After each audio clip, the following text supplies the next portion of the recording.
So I'm doing a quick video on C253 Advanced Managerial Accounting.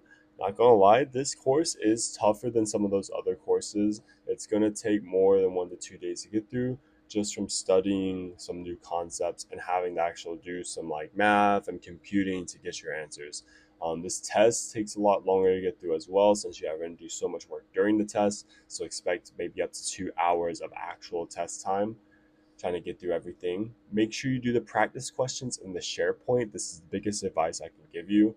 Watching the videos as well if you don't understand anything. So do those practice questions and then go back and then you'll find the exact videos you need to watch. That way you don't spend too much time watching things you may not need to watch.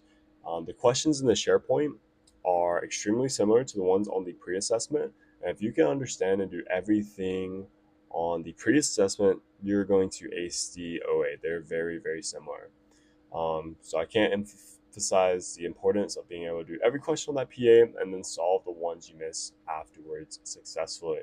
If you know you're able to go back and solve them and you learn why you got it wrong, you know how to get it right, you're going to be ready for that OA. There's not necessarily one area to focus on specifically when studying. There are some stuff about variable costs.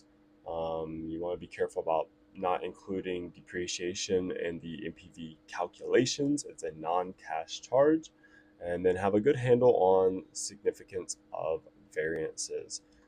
Like I said, this one is probably going to take a week or two to get through if you're really, you know, dialing in, just really focus on practicing the problems, understanding what's happening when you're computing and almost doing the math and all of that.